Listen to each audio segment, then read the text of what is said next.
your seats and so that we can start the session.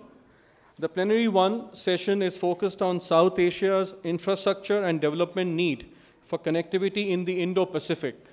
With that, I would like to invite the moderator for this session, Mr. Sabyasachi Mitra, Mr. Zaidi Sattar, Mr. Pankaj Hazarika, Mr. Madhav Belbase,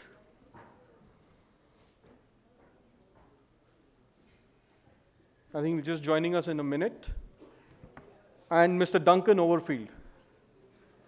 With that, I'll hand over the proceedings to Mr. Sabyasachi Mitra to take it forward. Thank you very much.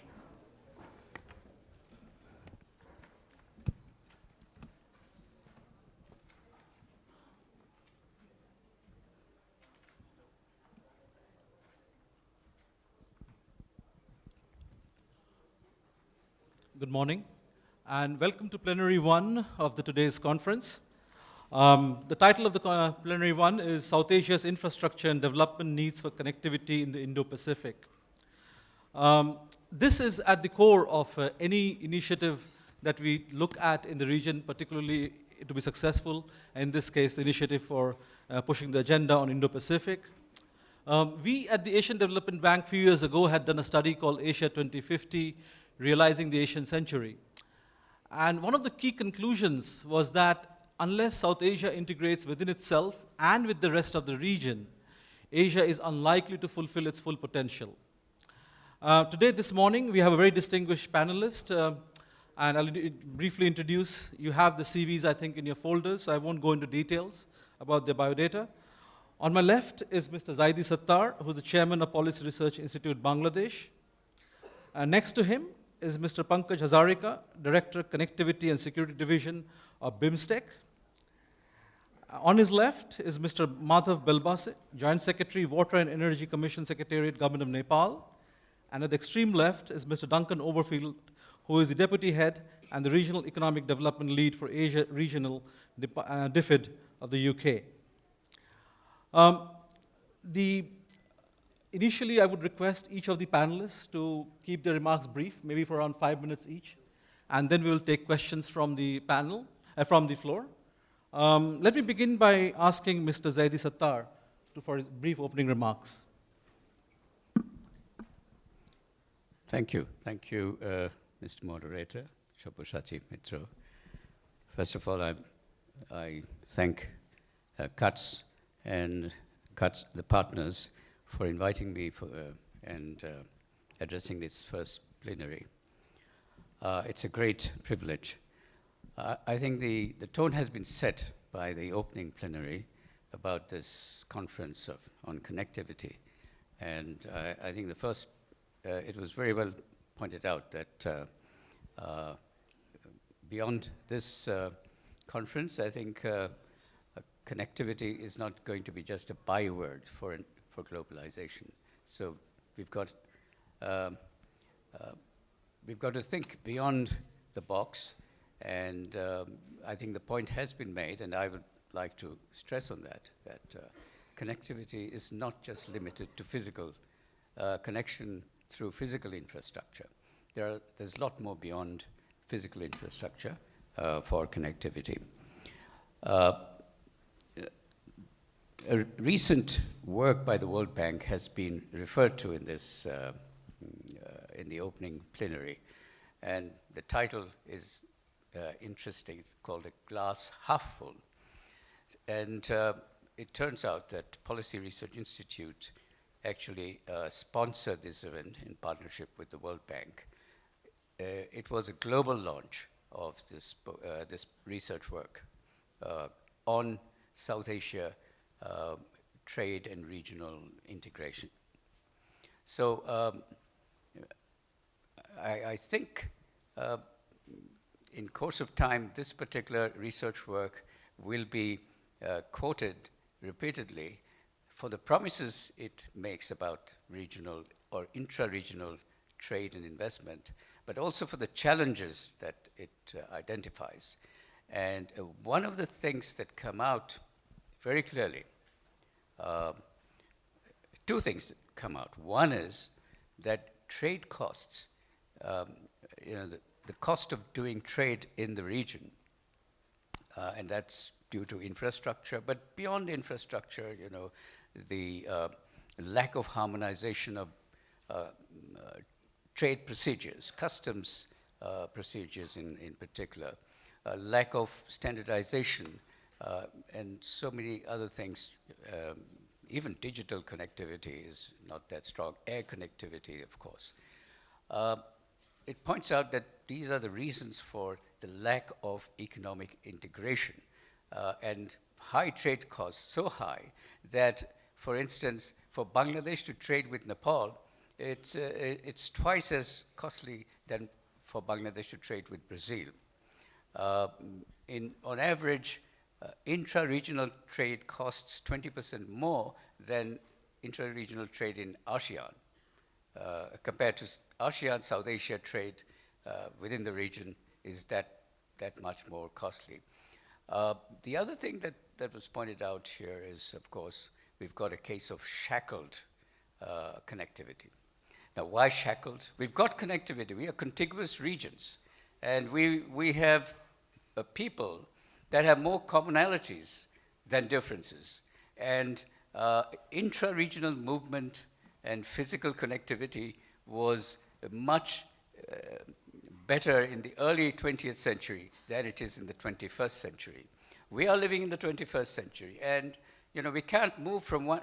For instance, I can't get on my car in Dhaka and go to Kolkata for dinner, for instance. If I have breakfast in Dhaka, I can't go and have dinner in Kolkata simply because we don't have that throughput.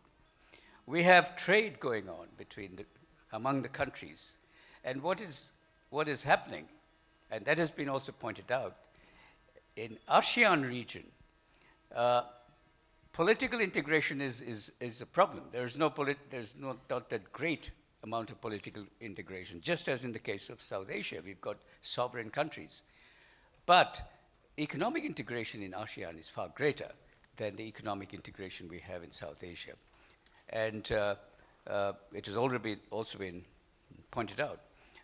Whereas South Asia trades with the rest of the world for an amount of $965 billion in 2017, and they traded within the region only worth $23 billion.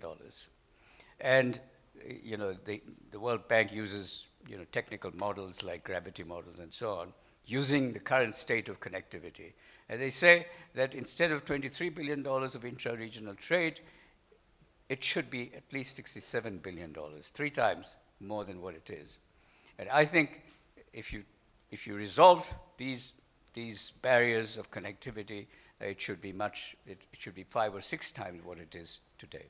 So we've got this problem of connectivity that is hurting trade as well as investment. We have intra-regional trade worth almost only 5% of total trade in the region. And it's a common refrain that South Asia is the least integrated region in the world. And it is so clear from what we trade. If you look at investment, it is even worse. So these are the challenges that have been pointed out in the research work done by the World Bank, of which I was associated in the past. But what is happening right now, a little bit of, it's not being very technical, but a little bit of theory is also relevant here, because research seems to have shifted more on the physical part, talking about trade facilitation with the help of physical connectivities, improving infrastructure, improving customs procedures, and so on. But policy is also relevant. It was thought that the world had solved the tariff problem, but everybody knows recently what is evolving. There's a trade war evolving on the basis of tariffs. So we have not gone past the tariff problem as yet. And in South Asia, I have to tell you that we've got a serious tariff protection situation that hampers trade as well as investment. And we've got to which is why I say that it's not enough just to talk about physical connectivity for movement of goods and services, but we need to go beyond that, and the elephant in the room, and I must point that out, is what we call a trust deficit, the existence of a trust deficit. Trust fosters trade, and more trade fosters trust. Unless we resolve the problem of this trust deficit in South Asia, I think trade and investment, which actually drives growth, which drives job creation in this region and poverty reduction, that outcome will be very difficult to reach. So I think going forward, all the governments and leaders and researchers in this region have that challenge of addressing how to resolve that trust deficit and bring in more trust, simply because we are a people with more commonalities than differences. And I don't see why in the 21st century we cannot resolve this one issue. And I think if we really resolve this one particular quote-unquote issue of trust deficit, connectivity, physical as well as digital and standards and all the other harmonization issues that relate to trade and investment will simply follow. Thank you very much. Thank you, Mr. Sattar. I think you raised some very interesting points out there, particularly of institutional and trust deficit. We'll come back to that during the discussion. Let me now turn to Mr. Pankaj Hazarika, and I would request him more about, because he is in the BIMSTEC Secretariat, focusing about not only South Asia, but Southeast Asia and beyond, the integration of the region.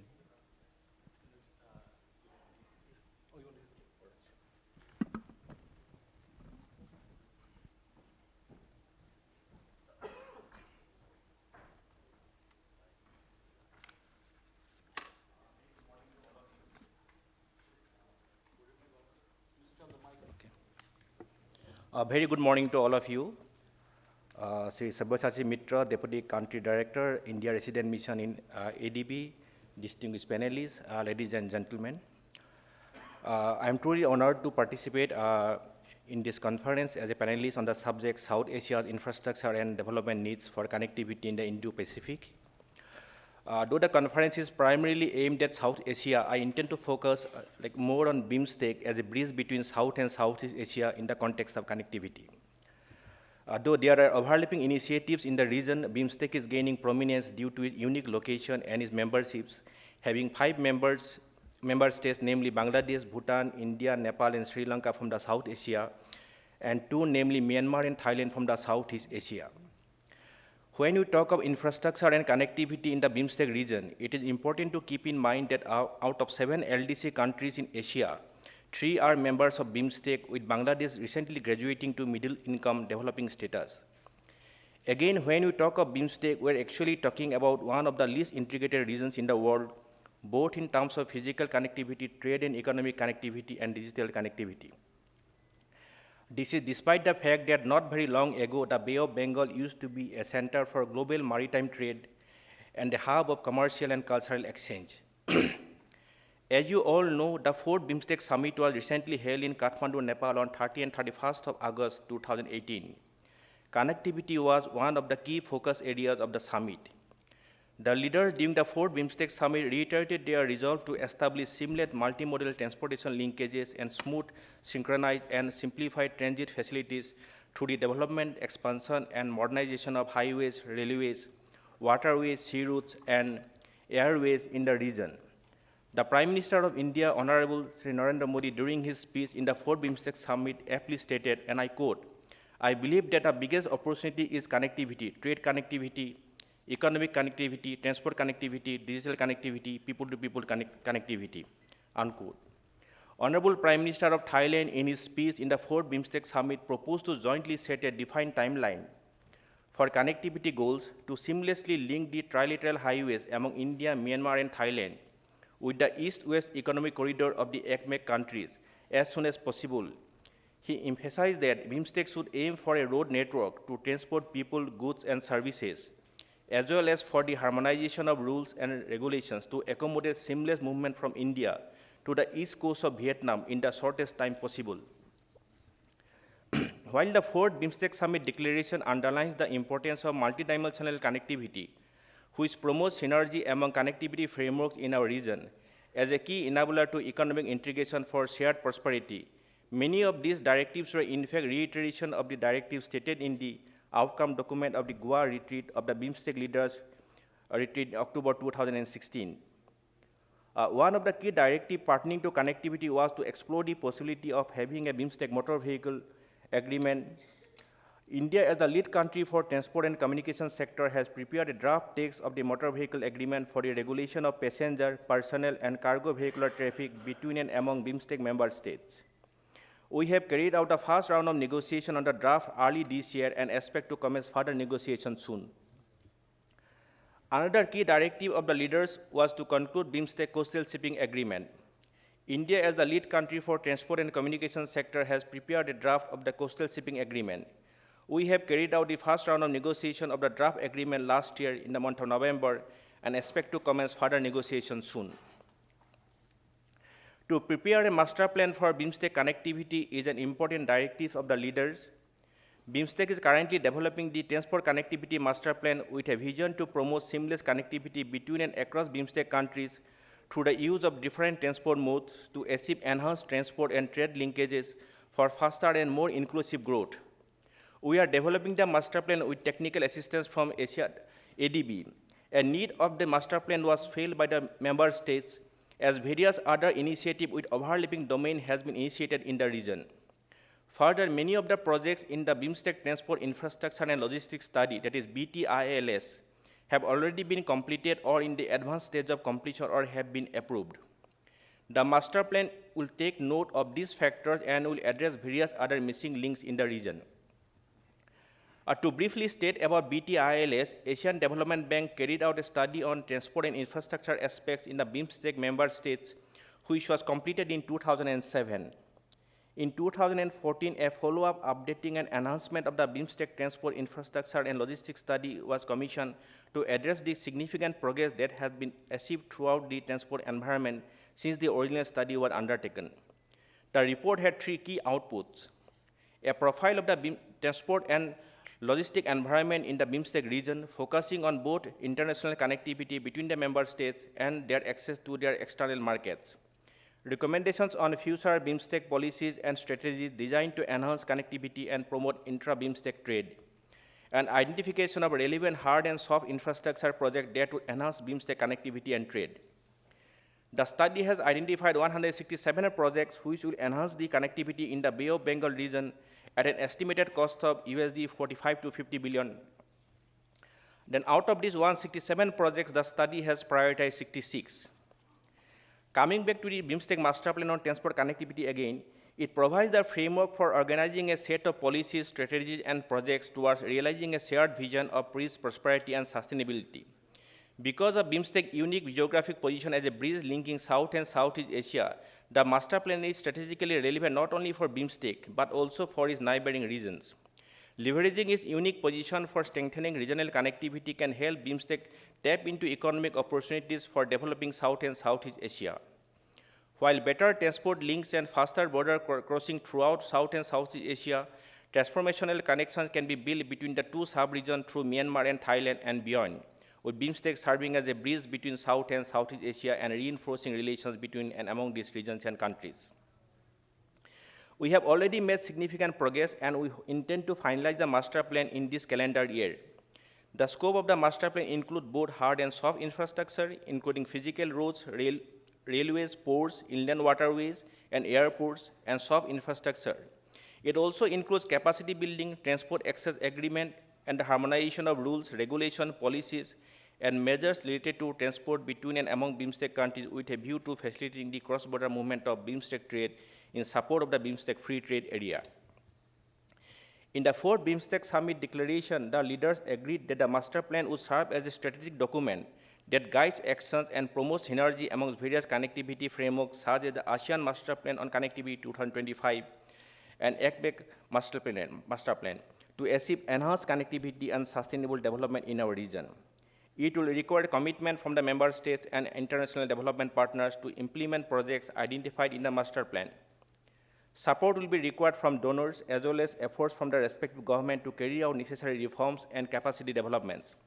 We expect financing of the projects will be through the national government, World Bank support, ADB support, PPP, BOT mode, private investment, etc. We haven't yet identified quantified the investment that will be required to support and execute various connectivity projects that will be identified in the master plan. We will have a clear picture once the study is complete. While we talk of physical connectivity, it is also important to talk about trade and economic connectivity as well as energy connectivity. BIMSTEC interregional trade volume has increased to US $32.63 billion, grown at 14% per annum since 2000, but accounts for only 6% of the total trade among the member states. Though BIMSTEC has made reasonable progress in the last 20 years, the visibility of those results is limited due to inability of BIMSTEC to cross the last frontier in number of issues, including BIMSTEC FTA. The leaders of the first BIMSTEC summit reiterated the importance of trade and investment as one of the major contributing factors for fostering economic and social development in the region. The BIMSTEC leaders renewed their commitment to an early conclusion of BIMSTEC free trade area negotiations and directed the BIMSTEC trade and economic ministerial meetings and its subsidiary bodies, including the Trade Negotiating Committee, to expedite finalization of all related agreements of the BIMSTEC FTA as early as possible. The leaders also agreed to revitalize the activities of BIMSTEC Business Forum and BIMSTEC Economic Forum to further strengthen government-private sector cooperation for the promotion of trade and investment. The leaders also tasked the expert group on BIMSTEC visa matters to continue negotiation for finalization of the modalities for the BIMSTEC visa facilitation. This is an acknowledgement by the leaders that the seamless movement of the industry and business leaders is vital for promoting trade and investment in the region. Bangladesh, as the lead country for trade and investment sector, is taking fresh initiative to resume FTA negotiations. The BIMSTEC Tech Negotiation Committee, created in 2004, has since held 20 rounds of negotiations. The last one was held in Konkan, Thailand in September 2015. At least 4 FTA-related agreements, namely trade in goods, customs cooperation, dispute settlement mechanisms, and protocol to amend the FTA framework agreement, are at the final stages of negotiations, while other 3 agreements, such as trade in service, investment, and trade facilitation agreement, are under negotiation. We are hopeful of definitive progress on FTA in the coming months. The BIMSTEC member states have signed a MOU for establishment of the BIMSTEC grid interconnections during the 4th BIMSTEC summit held at Kathmandu, Nepal on 30 and 31st of August 2018, with aim and objective of promoting rational and optimal transmission in the BIMSTEC region. Harmonization of institutional, operational, legal, and regulatory frameworks for implementation and operation of the grid interconnections and trade among parties will be considered. The MOU provides for a BIMSTEC grid interconnection master plan. The leaders also agreed to establish a working group to deal with information technology and communication-related matters with a view to provide greater access, more affordable and high-speed internet and mobile communications to the people of this region. Growth and prosperity in the BIMSTEC region require tangible progress in trade integration, particularly early progress in the reduction of non-tariff barriers, streamlining regulatory frameworks, and harmonization of standards. Trade and transit facilitations must be given top priority along with energy and ICT connectivity. We need to work together closely to promote sustainable transport networks, sustainable energy and power grid interconnections, and information highways. While government of the member states can create an environment for growth in the region, huge investment has to come from the private sector. I hope the business leaders will take note of the huge investment potential that is expected to come up in the BIMSTEC region in near future and will become partners in BIMSTEC growth. Thank you. Thank you, Mr. Hazarika. May now invite Mr. Madhav Belbase, Joint Secretary, Water and Energy Commission from Government of Nepal.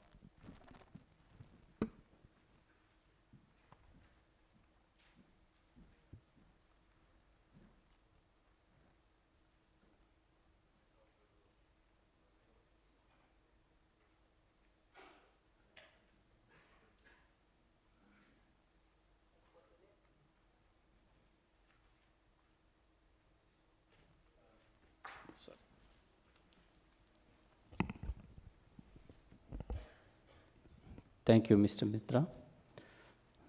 Distinguished participants. Actually,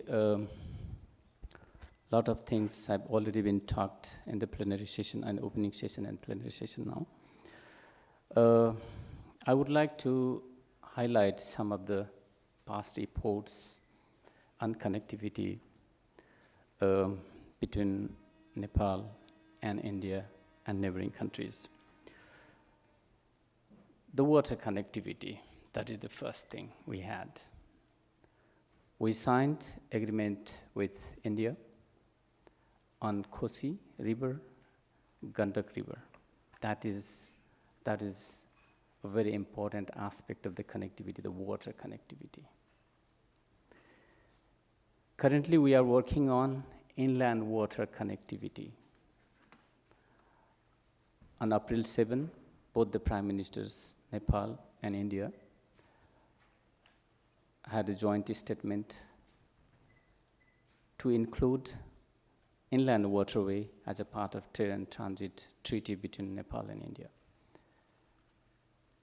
So this inland waterway connectivity has huge potentiality. It can have a direct connection between Nepal and Bangladesh, even through Sundarban. The efforts that India is making in order to make the Ganga River navigable, and particularly two terminals, the Sahibganj terminal, multimodal terminal, and the Kalughat terminal, are very important in terms of trade and transit, in terms of increasing the volume of trade between third countries and India, are very important for Nepal. We also signed agreement between Nepal and India on power trade. And also recently we have also had a MOU with Bangladesh to export hydropower energy produced in Nepal to Bangladesh. Recently we have also the connection, railway connectivity between Janakpura and Jayanagar, a very small stretch of the which has been just opened, and it has just started the railway development in Nepal. Similarly, Amlekganj, Raksaul oil pipelines have been laid under construction. That is also going to make a very cost-effective oil supply to Nepal. And also, we are having discussion on air route improvement, opening up new routes for air link between Kathmandu and India and other countries.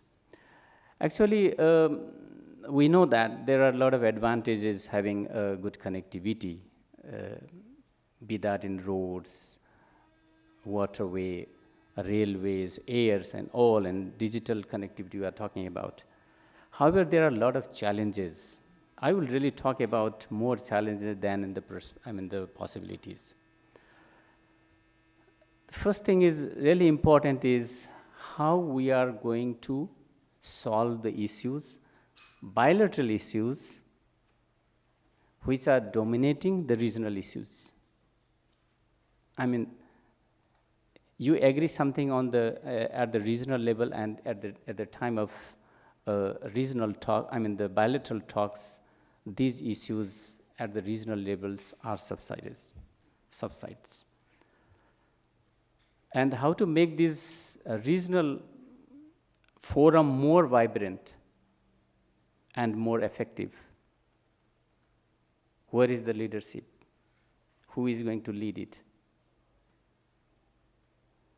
These, unless and until we solve these issues, probably the regional connectivity will not be that much effective. When I was having interaction with my trades people, commerce people, what they were talking about is really this transport cost is not that much important in comparison to the hidden costs. The customs, the handling charges, and the bureaucratic procedures that is taking place long time. I mean, these are more important issues than whether you are transporting through roads, railways, or inland. It's really not that much important for them. So we have to address these barriers. Unless and until we make it smooth, borderless trades, I think even the infrastructure will not help. In Rana time in Nepal, we used to call that law overrules the regulations. Sorry, regulation overrules law. The working procedures overrules rules. And even the verbal order overrules everything. So, same thing is somewhere happening in this region. Your working procedures are contradicting the agreement you make with the countries. So how it is possible to have a regional connectivity unless and until you make your rules and regulation inconsistent with the regional agreement you make or the bilateral agreement you make. Another aspect is in the context of the energy, connectivity. Clean energy versus dirty energy. If you can produce very cheap dirty energy, are you going to import a little bit costly clean energy? Are you going to do it? That's a big question. I would rather prefer a dirty energy, which is much cheaper, because it is going to produce, you can have products with less cost rather than a costly clean energy, hydropower energy. and most important in these days is that is going to, particularly the countries like Nepal and Bhutan, who has got a lot of mountains, the climate change. It is also some sort of barrier, or it's going to disrupt your connectivity. You can experience more than 500 millimeter of water in 24 hours. It's going to damage the infrastructures, break the connectivity, and at the same time the floods, damaging the infrastructures and all sort of things. Landslide floods. I mean, somehow we have to, at the regional level, we have to also meet this challenge. At the end, the connectivity means to even out resources gap and skills so that everybody is benefited, nations are benefited. However, connectivity also means threat to the security of the nation. There are also bad people in the world. At the same time, it is also, some sort of contradict with a nation talking about food security, a nation talking about energy security, a nation is talking about water security. What does it mean? Is it not going to contradict with the regional connectivity? So, connectivity will bring prosperity to everyone, and also how we can combat the security threat is really a challenge. There is in Maha Upanishad, Maha Upanishad in Hindu text, Udara Sarita Namo Vasudhaiva Kutumbakam. That means the whole world is a family. That means the emotional connectivity is equally important besides having infrastructure connectivity. So, let us be more generous and let us connect the minds of the people of the world along with the physical connectivity so that there will be peace and prosperity in the world. Thank you very much. Thank you, Mr. Belbase, for those insights. I think you raised some extremely important issues about the effectiveness of regional agreements, leadership issues, and more particularly about the effectiveness of working procedures over the regional agreements. We'll come back in the discussion to this. The next speaker has the advantage of being in the region for nearly 9 years, and yet he has also the advantage of looking at the region from outside. So I would now request Duncan Overfield from DFID to make his presentation or brief remarks. Good morning, and thank you very much. It's a real pleasure to be here this morning, and I think it's fantastic to work in a department where we actually get to look across the whole of Asia, and it brings a particular perspective to the table. So I'm just going to focus sort of a few comments around the challenges of bringing together the whole of the region, and some of the things that I think offer sort of like, you know, certainly areas of hope and also sort of areas of challenge, I think, yeah. So I think the first point to make is that this is a really big question. The extent to which the answer will determine how well the region will become connected over the next 20 years. This connectivity, of course, is absolutely critical, and the extent to which that connectivity takes place will determine the extent to which there will be access to global and regional markets for the region, and particularly for those parts of the region that are lagging. And without this, growth will slow and poverty will be deeper than it would be otherwise. So there are some really big challenges. There are so many countries, there are so many sub-regions, there are so many institutions, there are so many governments working on this, that the need for cooperation and coordination on the face of it looks like an impossible task. It's certainly difficult, but I would question whether it's impossible. The other thing that we should sort of very much take about, the level of financing and pace that has been injected into the region at the moment is actually really, really picking up. And it's particularly offering a lot of opportunities around the harder parts of the infrastructure question, but perhaps it's not focusing quite so much on the softer elements. Perhaps the greatest area of concern that I would have when you look across the entire region is there is a lack of an agreed and overarching regional plans which bring together all of the things that the region needs.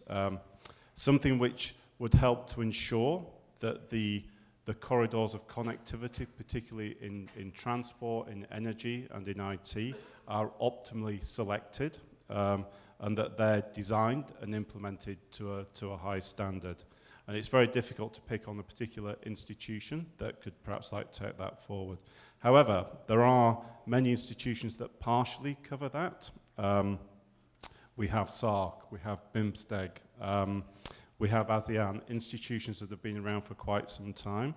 And then we also have sort of new initiatives that are really beginning to push things. We have the free and open Indo-Pacific. We have India's own lines of credit on infrastructure to its near neighbours.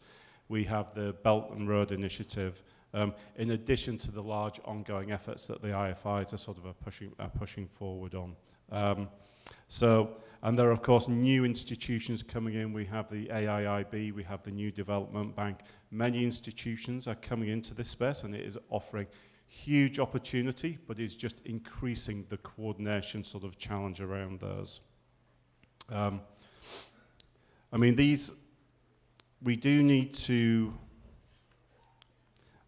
we perhaps do need to learn the lessons around what has actually been done in other parts of Asia and perhaps in other parts of the world. There are some very big lessons to be learned and applied from how the GMS was taken forward, and how eventually it did bring together a sort of a strategic investment framework. I mean, it did take a long time for that to be developed, but it brought that framework together in a way that it was owned by all the governments across the region, and it was actually used as a prioritization tool for financing. And there's quite a lot to be learned from that.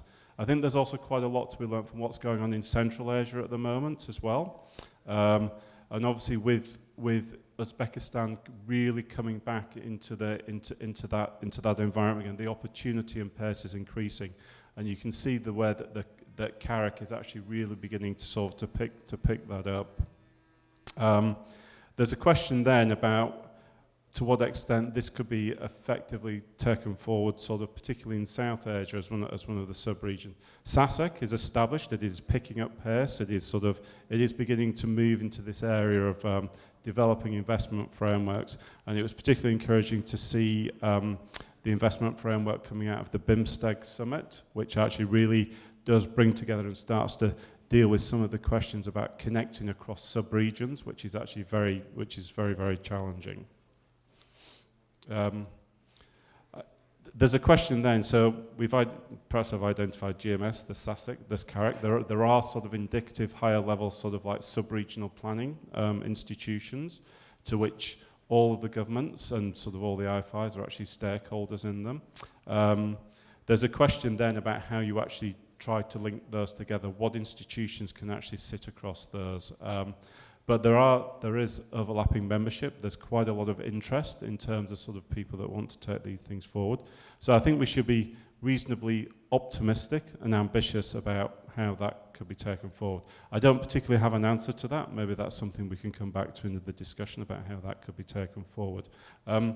We shouldn't forget about the broader sort of regulatory and policy reform areas. There are some great opportunities in the region at the moment, and particularly moving ahead with the BBIN motor vehicles agreement is a great opportunity. Even if all countries can't move together at the same pace, there's an obvious early win there. And perhaps the last main point I'll make before I conclude is that we shouldn't forget about the importance of ensuring the quality of the projects that are actually taken forward and that there are appropriate safeguards in place. The design, the transparency of procurement, etc., they're all particularly important. And I think perhaps as further and further collaboration and cooperation takes place, there's a real opportunity to form a set of Asian and international norms around how projects are selected and how they're designed and how they're taken forward. And each institution already has quite a lot of different things that they actually do on that. So I'd say, in conclusion, I think I need to finish now. This is probably quite an ambitious, quite big ask, but we should be optimistic. There are definitely opportunities to take much of this forward. And I think the last thing I'd just say is that I have been working in the region for 9 years. I originally worked on Nepal, and I've been working regionally for the last few years, always working for the UK government. And I think we should just be very clear that we will stay here. We are going to continue to engage on this because we think it's so critical to the future prosperity and the stability of the whole of Asia. Thank you. Thanks very much. We'll now open it to the floor, and if you could briefly introduce yourself and be brief in your question. Any questions on the floor?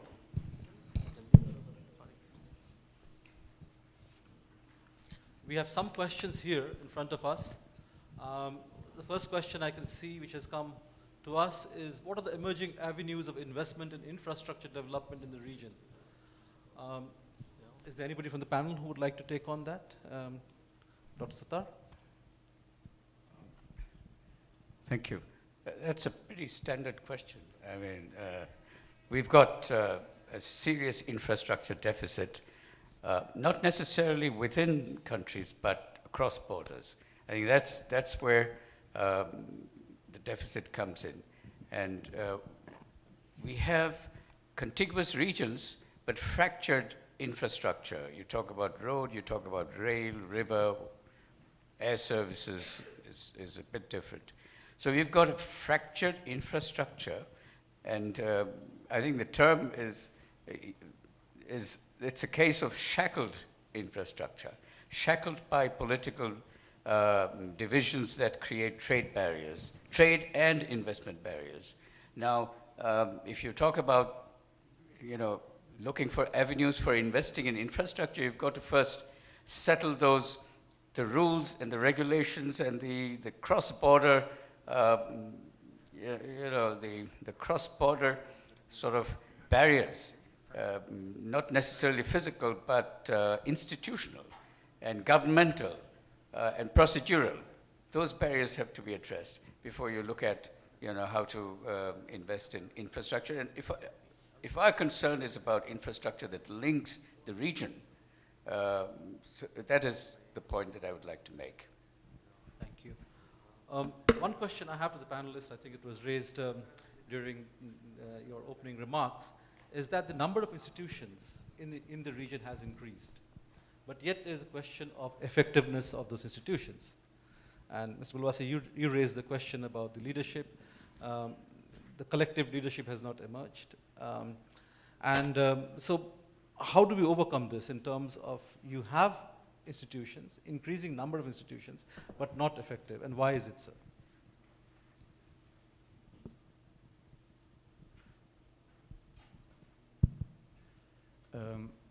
Thank you very much. Actually, for me, again, same question comes into my mind. That is the national interest. I mean, your regulations are more important than the bilateral or the trilateral agreements, regional agreements.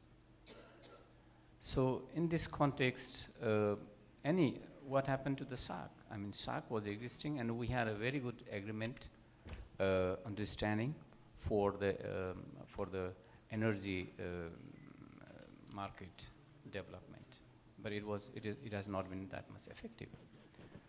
Although it is very important that we should have some sort of electricity connectivity in the region between the nations, but it's not functioning well. I mean, somehow it is linked with the national security. So we have to really make some sort of consistent sort of rules and regulation policies, and accordingly we have to establish the institutional mechanism. We really have to have some sort of trust, faith among ourselves. Then only institution policies can work effectively.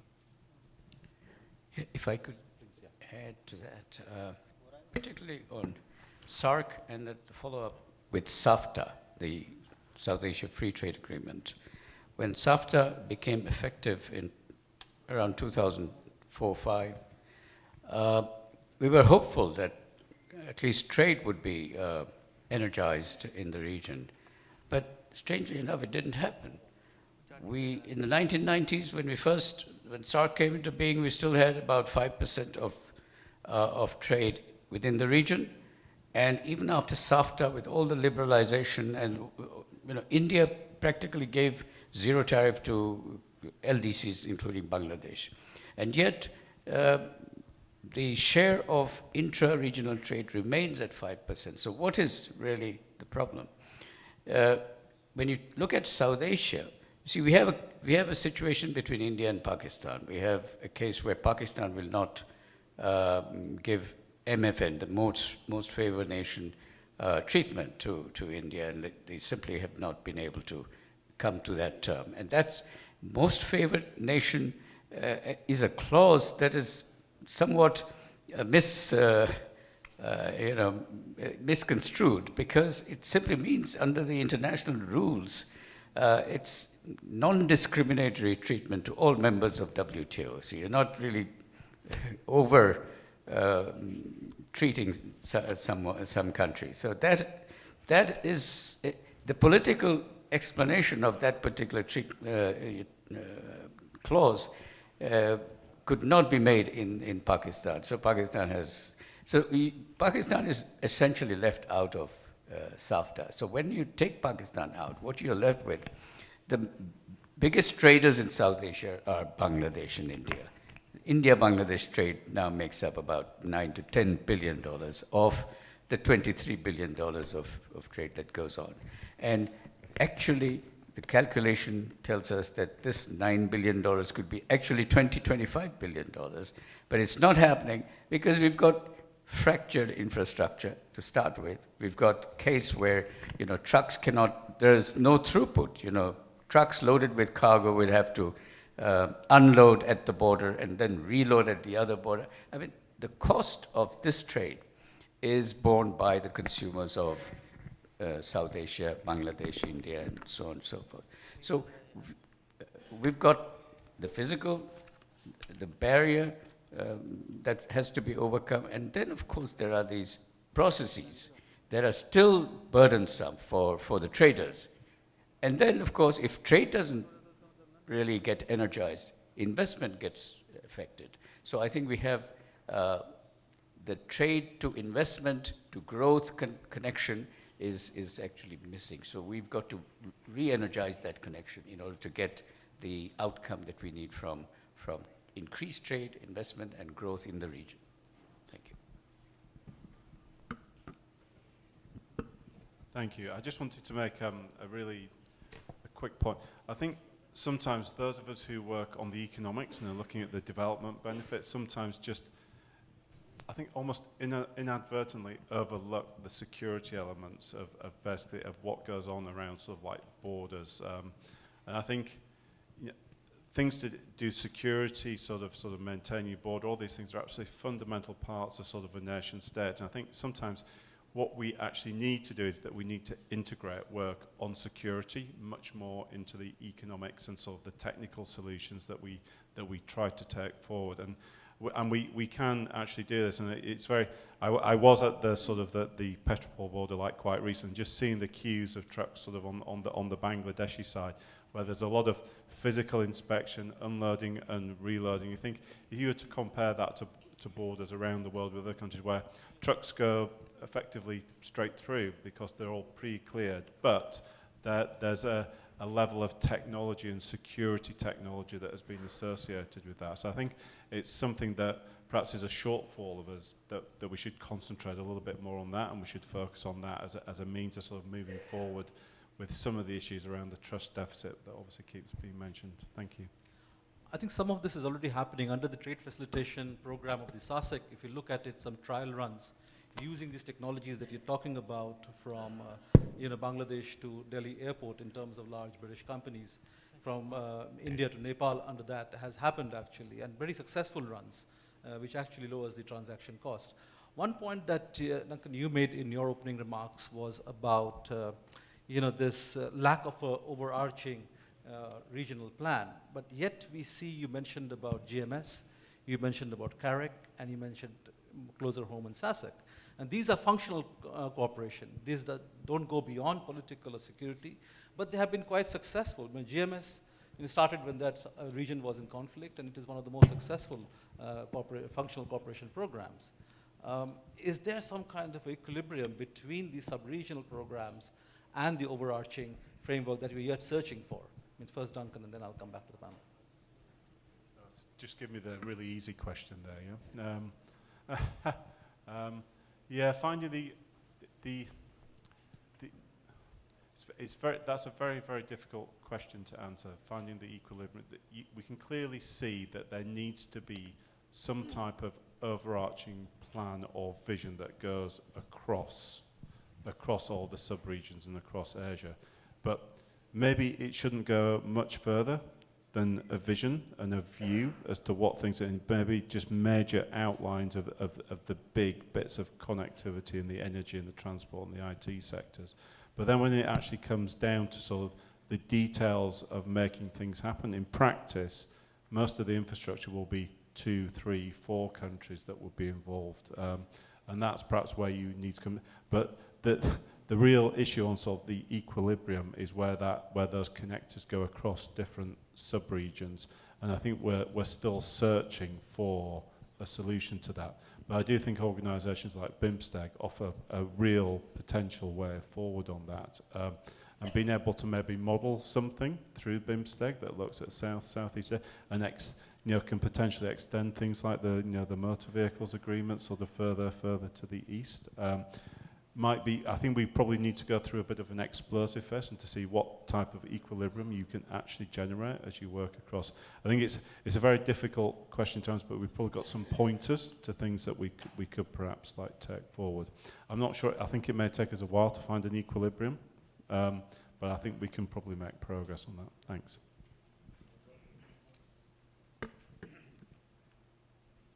Just quick response is that, well, I mean, that is a very important aspect to have overarching planning that meets the requirement of all the countries. I think that itself is, what are the priorities of the countries? maybe different countries have different priorities. So to bring a consistency between the countries and then develop a planning could be a really a win-win situation in the future.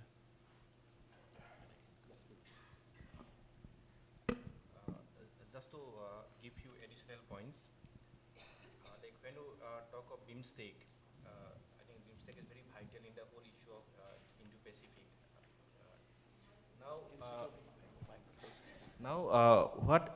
When you talk of BIMSTEC, the general impression is that BIMSTEC is yet to deliver.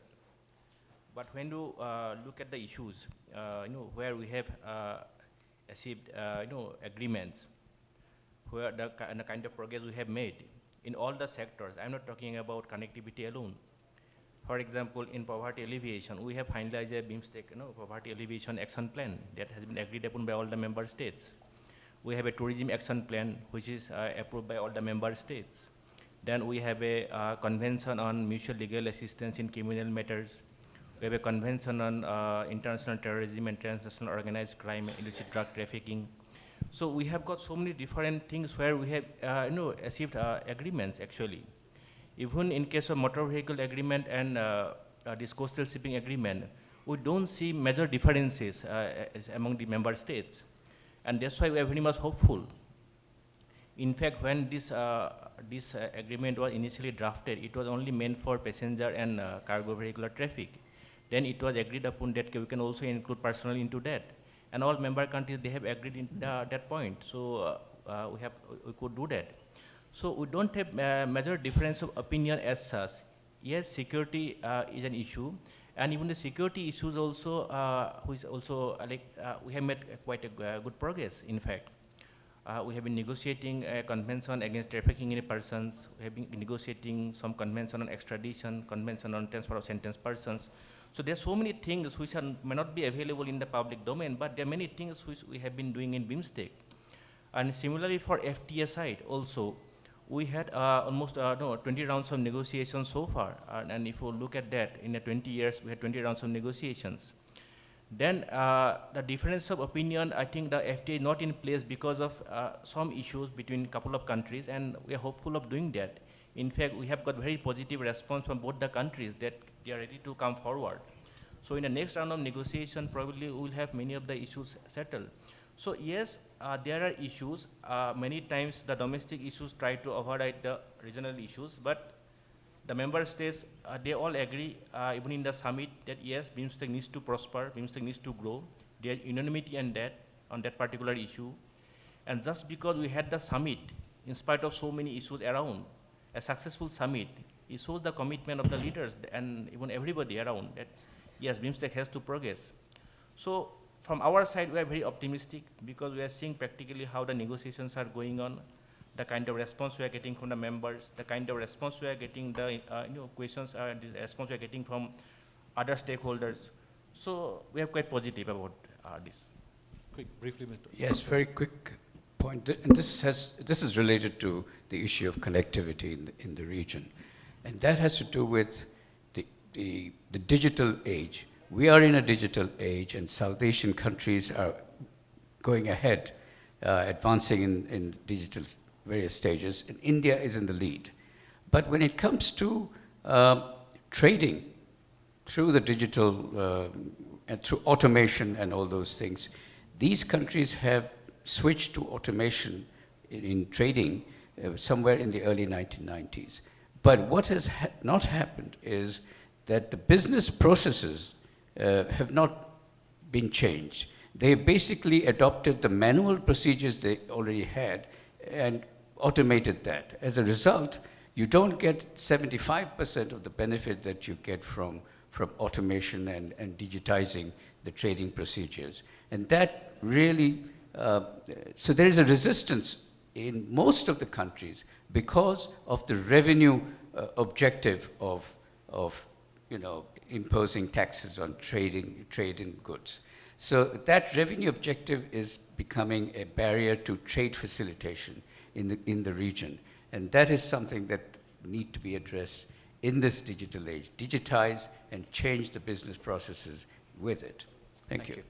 Let me turn to the floor and invite a question. Yes, the lady there on the right, please. Hi, good afternoon. I'm Dia Nag from the Asia Foundation. Mr. Sattar, it's great that you brought up digital connectivity. I was interested to know a little bit from the panel about your thoughts on, it's early days, but e-commerce, and what would be sort of the potential for the region to tap into this. I know that I think Sri Lanka had been talking about it a little bit, and so it would be good to hear from you your thoughts on that, and also the role of the private sector. Any more questions? Yes, yes, please. Hello, my name is Anil Gupta. I am the retired CMD of Container Corporation of India, working for UN ESCAP now, and I've recently done a study on connectivity on the South and Southeast Asia route. Sir, we have been hearing about trust deficit, and the discussion gave me a feeling of pessimism that nothing is going to happen very soon. And we will remain at a very suboptimal level of trade within the South Asian region. I think that is a very, very pessimistic attitude. I think let's look at it differently. Let us look at Nepal, for instance. With Nepal, India has 2 rail interchange points. I'm talking about railway because I'm also a railwayman, ex-railwayman.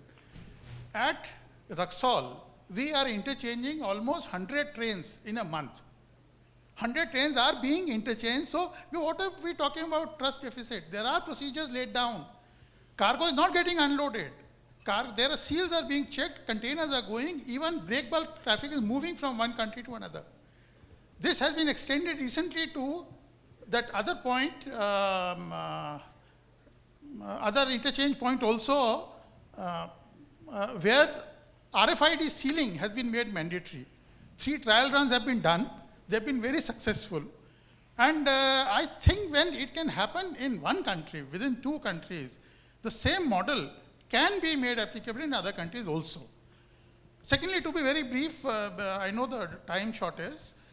In Bangladesh, there is a container train which was ultimately ran in the month of April this year, between Kolkata and Bangbandhu West Station.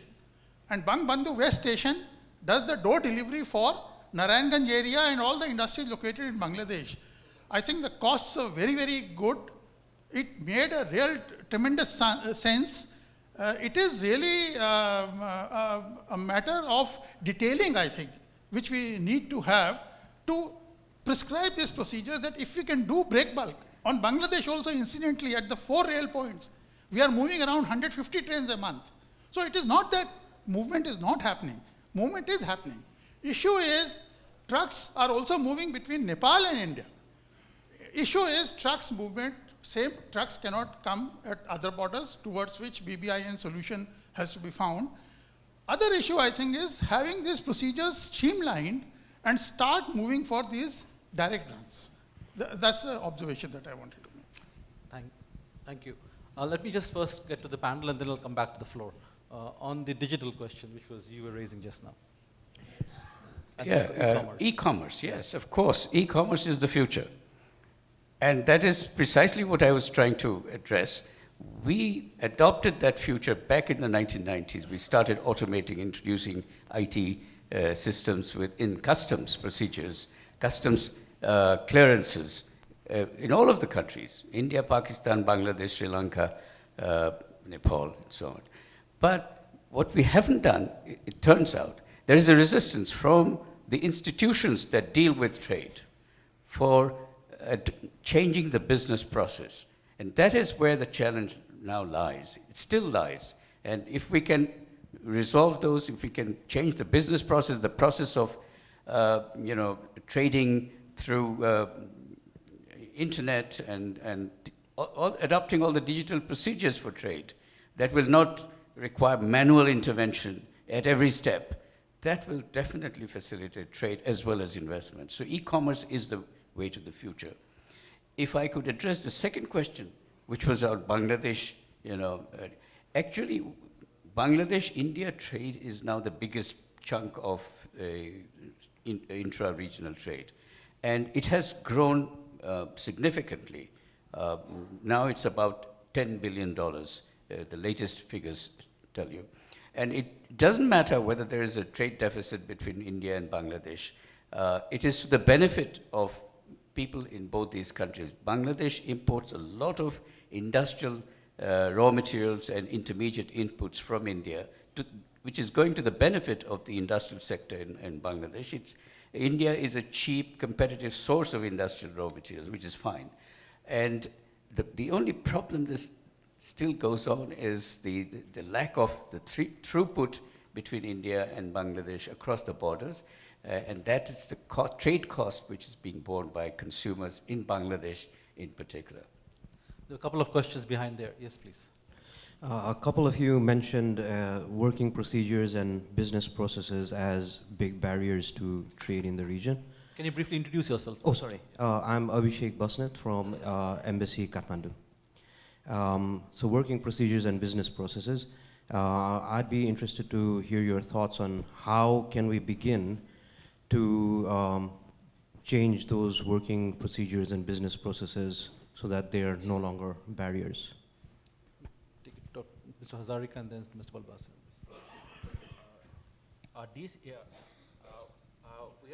We are concerned about these issues of BIMSTEC. All the member states are concerned. In fact, when we are planning to develop the master plan, it was supposed to focus mostly on transport connectivity, the physical infrastructure. Then when we had the first round of discussion, that was in last year, in the month of November, then we thought even the soft connectivity issue, those needs to be addressed, including human resource development. For example, one truck, it goes from India to Myanmar to Thailand. Then there will be issue of language barriers. So how to resolve these issues? It's not about question of documentation and IT, the person, how he communicates. So we are also talking on those issues, so we're also talking about the issues of trade facilitation. In fact, this agreement is already drafted. We are already discussing among ourselves, among the member states, how to go about that. So all the issues which are important for free trade, for trade facility, for trade improvement in the region, all the issues, the human aspects, the soft connectivity aspects, all these things we have been discussing, and we have made quite good progress actually. And when we are developing the master plan, there was no disagreement on these issues. There was no disagreement at all.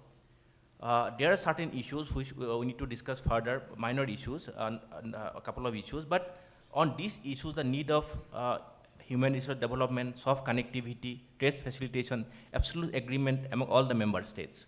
So we are very hopeful, along with trade in goods, all these aspects like custom cooperation and other issues. So we'll be able to resolve very soon. We're very much optimistic about that.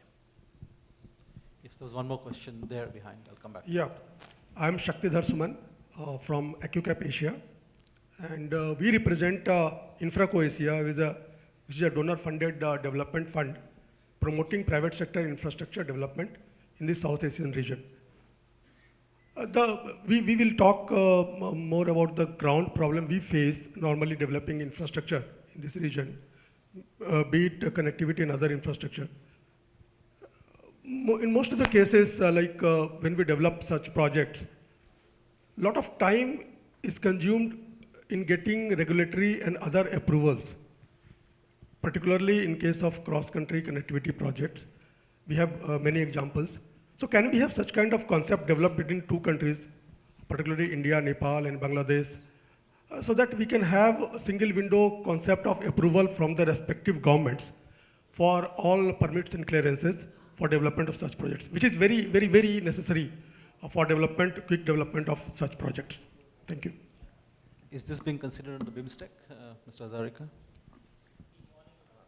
See, so far, we haven't considered this part on these issues, but one thing which I'd like to say, for example, a project, the trilateral highways, the part of that project is being developed by India. Now, when you look at the project approval process, the domestic laws, domestic rules and regulations, first there needs to be the project needs to be identified, there needs to be cleared by the ministry, whether at a railway ministry or road and surface transport. Then the project needs appraisal by appropriate forum in the finance ministry. Then it goes to the cabinet. You know, there's a process. Then you go for tendering, you select a vendor.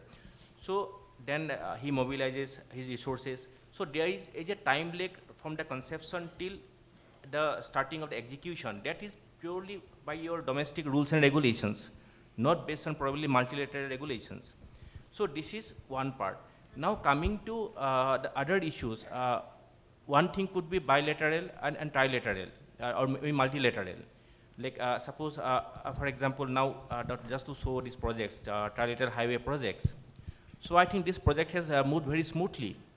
We didn't see any issues between these three countries. It was mostly, I think, the selection of the vendor for execution of the construction work. So I'm sure once the projects are identified and we reflect those projects within the master plan, this kind of projects where 2 or 3 countries are involved, or maybe more countries are involved, definitely we'll find out a mechanism how to go about that. The key is to identification of the project initially, and we are almost done that. The project have been identified, and in some cases even the financing aspects have been finalized. So once that is ready, obviously the member state must have thought about the issues, how to execute the joint projects. That's, at this point of time, we don't think there should be an issue. But as of now, we don't have any kind of laid down norms. I don't think so, in a regional platform as far as BIMSTEC is concerned. Thank you. There's a question from the floor which says that how can external partners like UK or US identify specific concrete infrastructure projects where investment would be most effective? Duncan, is that something which you would like to? Sure, thank you. I was just going to come back to sort of one of the earlier questions as well, yeah, which was sort of challenges about the pessimism that there might be sort of on the panel. I don't think there is pessimism actually. I think we're all quite practical and quite optimistic sort of people up here. I think, you know, the thing to bear in mind is that volumes of values are going up. It's just that the denominator is increasing because outside trade is increasing all the time. I mean, the big challenge for the region is about converting proximity into advantage and not into disadvantage, and that's a lot of the practical things that we're actually talking about. And there are many things that are happening that don't get a lot of press. I mean, there are lots of great things happening in the energy trading environment at the moment, where there's huge progress on agreements on trading between countries in South Asia, and that there's huge amounts of investment going into infrastructure and transboundary sort of like transmission systems. It often doesn't get a lot of coverage, and so there's a little bit of just, you know, be optimistic based on the things that are happening. Now, going to the specific question about sort of external partners and identifying the interventions and the infrastructure investments that are of great use, I think part of what I was talking about in my overarching comments was about how do we as external partners select the best projects to support, and how do we work with others, and we tend to work off the basis of what national governments tell us are their priorities, and we work with our partners who have also gone through sort of helping setting priorities. But I think there is still this element that is missing about the overarching plans, which could mean that we select suboptimal investments. We will always be selecting ones that have got a high economic return, that have high sort of development and poverty impacts. But what we can't really ensure at the moment is that we're selecting the optimal ones across the region. And I don't think anybody can at the moment. It's very difficult to identify those with any sort of degree of certainty. But the issue is that the more you move to having a joint vision and overarching plans, the more you increase the probability of getting that right, I think. Thank you. We have time for one last question from the floor. Okay, sure, please.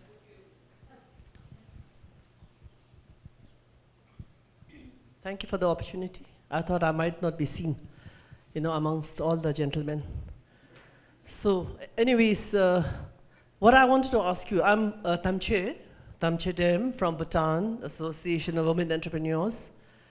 What I wanted to ask all the thinkers, movers and shakers in the room is that while we're looking at the problems, we seem to be focusing on the problems for so many years. And I'm just wondering whether with so many thinkers here, we still haven't come out with a solution. Is it because we don't know the problem? Is it because we don't know the solution? Or is there something else? Probably we need to ask ourselves that question. Having said that, what I would like to ask is, and this is something that I really need to know, is that do we have regional standards? Is there any work being done in that, on that, you know?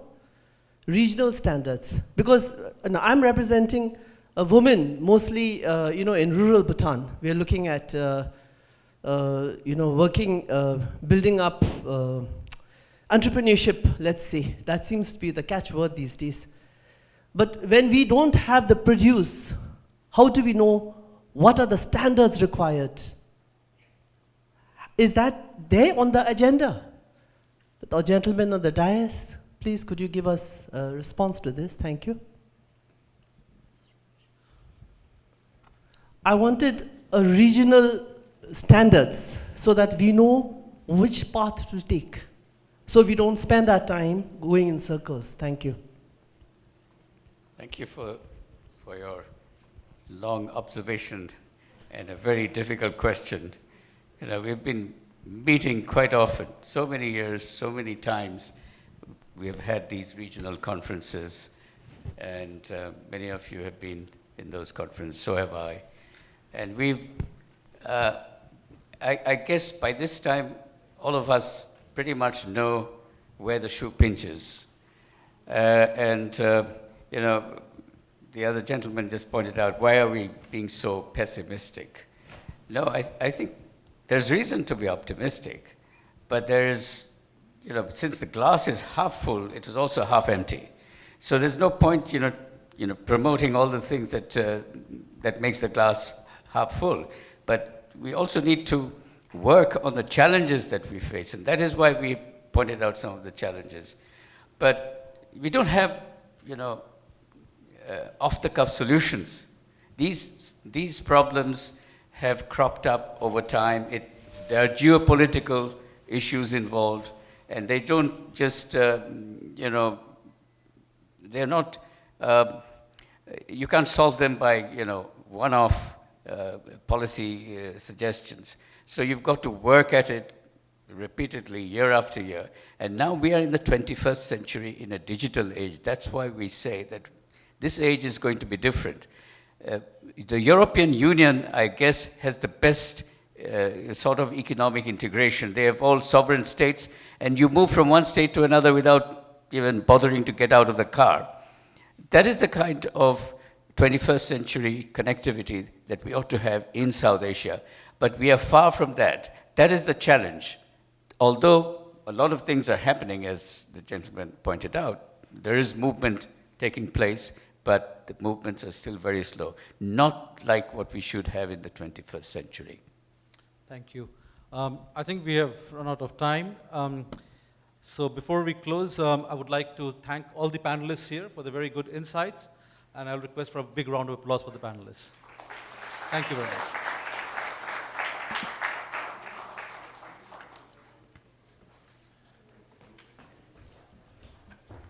Thank you very much to all the distinguished panelists and speakers on the dais.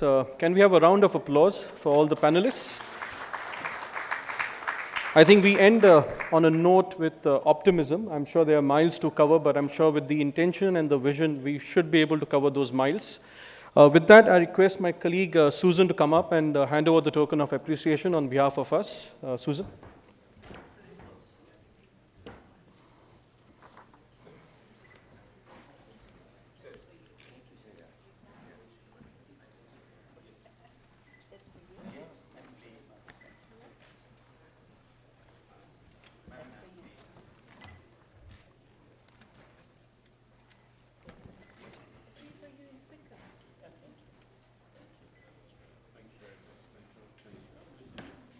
Thank you, Susan. Just one house announcement. The fact that the Slido app has been pretty successful. We were not imagining so many questions being raised using the app. As CUTS and the other organizers, we will collect all the questions which have been answered, and some of them have not been answered. I'm sure all of you understand why. And we will ensure that we'll collate all the answers and we put that up on our websites, and with that would be disseminated to all the participants. With that, we shall break for lunch and request all of you to be back in this room by 1:30. The lunch is at the same place where the tea break took place in the morning. Thank you very much.